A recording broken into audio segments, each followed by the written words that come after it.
Hey guys, how's it going? In today's video, I'm going to talk about how do you organize your overall business processes in a very simple to follow manner. If you are growing and scaling your business through Facebook ads, basically if you're driving traffic through Facebook ads, I'm going to talk about this today from my own hands-on experience of scaling multiple funnels to 8 figures and beyond. I've done it for myself as well as one of our clients as well recently, some time back, I mean. And at present, we run roughly about 2 lakh per week in Facebook ads across the portfolio of clients we have. So I'm going to talk about whatever I have to share today is from my own hands-on experience, and that was just my humble brag to tell you why you should bother listening to me. Okay. So let's talk about it. Now, first thing for you or anyone to understand is that it is imperative for you to divide your entire approach in two buckets. Bucket number one is your campaign strategies, which means what happens inside the ads manager. So that's the bucket one. Bucket two is the funnel, right? So how we look at it, and probably you have been following other OGs of the on the internet like Russell Brunson, who popularized the concept of funnels. So we look at the entire business in form of funnels, and that's how you need to approach it. So bucket number one is campaign structure. Bucket number two is the entire funnel. Now the campaign structure has everything to do with what is happening inside the ads manager, and the funnel bucket has to do everything that the audience, the users are seeing. So when you run ads, so what do they see? So for example, your ads, that's a part of your funnel. Your landing pages, part of your funnel. Your stores, part of your funnel. Website, part of your funnel. So even your social media handles, part of your funnel. So all of these things, different things, they will fall under the funnel. Okay, so these are the two buckets, and that's how you will be able to organize your efforts and give time to each and every important variable in this equation so that you can grow your business as a whole, right? So it's important for you to divide it in two different buckets like this, and that's exactly how we even approach the game of growing businesses through Facebook ads. Now, understand that Facebook ads is only used to generate traffic. That's all that we do, right? However, how much can we convert that traffic depends on other variables again, like what is the product we are selling, what is the problem we are solving, what is the service we are offering, what is the offer we have, who is it we are serving, who is our target market.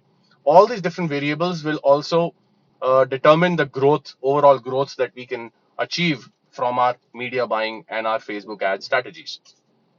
So it is important now. The first bucket, the motto for the first bucket, which is what is happening inside the ads manager, which is the campaign strategy bucket, right? The motto of the first bucket is to keep the campaign strategies as simple and minimalistic as possible. The reason why you need to do that is so that you are able to work with teams in a very easy manner and a very simple manner so that you can basically simplify your communication. Because as you start to grow your business, what happens is what's going to happen is that you will be, as you grow your business, you will hire people, right? Your team size is going to grow. When that grows, you will be communicating a lot with your team.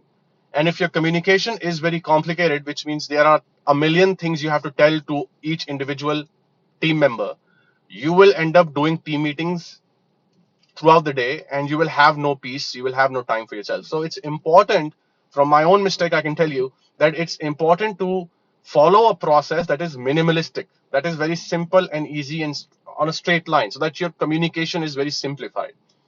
So, like for example, following ABO strategies most of the times is going to result in more like more communication requirement. You'll have to communicate more with your team members or your other people in your team, right? CBO will require less communication compared to ABOs because CBO has less things to manage, because CBO is like, you tell Facebook, hey, I have this much of budget every day, and you just see whatever works for you, whatever you think you can get me the sales or the leads from, and then you decide, you be the decision maker. And this becomes a little easier because one thing less to worry, right? So that's the mindset you have to carry as a business. How do you grow a business using Facebook ads? This is from business building perspective. So that's why I personally prefer CBO over ABO, because it's easier to manage relatively, comparatively. Okay, it's not about which one works or doesn't work. You can do ABO, you can do CBO. If your product has demand, your ads are good, you will get results even if you do CBO. But I'm not talking even if you do ABO. I mean, but I'm not talking about just getting sales. I'm talking about how do you grow a business through ads, and that's the reason why I would choose a CBO strategy over ABO strategy, because of that same reason. Now, also, not just that, so that's ABO CBO. Then we follow a one. Now it's very easy. Like how I look at media buyers now is not like media buyers. Media buyers. I look at media buyers now as more to do with creative heads, people who have creativity, and they are more relying on the quality of ad creatives that you deploy or they deploy, and how they basically analyze ad creatives more than just the what's happening inside the ads manager. And that's how we approach it, because all these different advertising networks and platforms are their algorithms, they they are super strong now than how they were before, and all thanks to AI. So interest targeting is not important anymore, and these are different reasons why I would rather not go with interest targeting, and I would rather try to win the game of broad targeting, because it's interest targeting is a variable, okay, which means that uh, your success will depend. The more your success depends on the more number of variables, the difficult and the harder it will become for you to be successful. Okay, that's the biggest lesson I have learned from the most important lesson I've learned from my journey of building the agency and helping people get results and growing my business as well. That the more variables we have to manage, the harder it becomes. So our job is to remove the variables, and a lot of times you'll have to take bigger decisions. So you'll basically you have to look at the larger perspective, and it's very hard, but that's what it is. And that's why interest targeting is also another variable when it comes to from the campaign structure or the campaign management angle. It's a very different perspective, because when you are looking at interest targeting, and then you are now testing a lot of interest, and so it doesn't matter, because if your product has demand, and if your funnel, like your ad creatives are good, then why would interest targeting matter really? Because this is not 2020 anymore, this is 2025 almost now.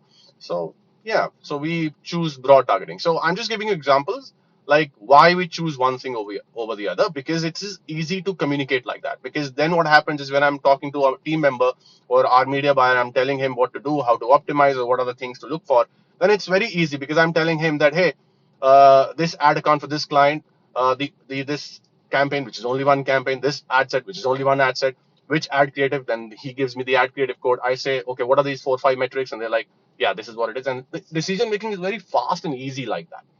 And that's why we do it this way. So even if it, like I'll tell you, even if it'll cost us 50 rupees more, 100 rupees more to acquire one customer, like if our cost per result or our CAC or our cost per lead is, like, say 10-20% higher, just giving you an example, okay, I would still choose that, because the larger perspective is that the team management becomes very easy, the communication becomes very easy, and as a result of that, the overall business growth becomes easy. So that's how I approach this game. Okay, so that's the first bucket. The second bucket is the funnel. So I'm just going to give you a couple of tips on that. For example, we look at, see, traffic is what we generate through ads, so people see the ads, so ad creative. But at the same time, what do if they click, then what happens after they click is also going to determine that how successful your advertising efforts are. And so we look at some metrics like you can say LPCTR. So LPCTR is landing page click-through rate. So what's the how many people are clicking on the call to action button on your landing page, which is whatever you're running, your digital product funnel, courses, workshops, webinars, e-commerce. You have a call to action button. So how many people are initiating their checkout or adding to cart or whatever you're running ads for? So we track that. So what's the LPCTR? We look at that. Every business has a different minimum criteria, qualification criteria, you can say, or a benchmark to follow, and we look at that. So that's LPCTR, because if our LPCTR is low, then we try to change things around here and there to see if we can increase our CTR overall, LPCTR overall.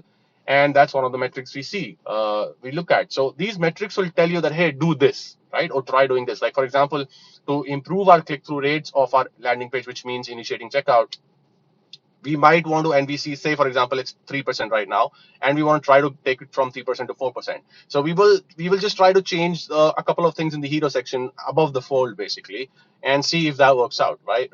Maybe we can try adding some sort of scarcity, urgency, something like that, which can help us increase the LPCTR. That's one metric. Next metric we look at is the LPCR, which is the conversion rate, how much our landing page is converting the traffic who is coming the people who are coming on the landing page, how many out of those people are actually doing what we want them to do. So we look at that, and then we'll see how we can improve that. So these are some metrics that we look at. We also look at OBC to LPV conversion rate, which is like outbound click to landing page OBC to LPV rate. Sorry, so which means that how many people who are clicking on the ad are landing on the landing page, so that we know that there is no problem with our hosting or something like that. So that's how we take decisions in these two buckets, and that's how we approach the entire game. And then we find out, okay, what's working, what's not working.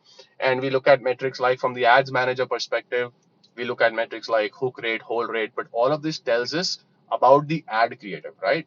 But we never geek on something that does not get us results.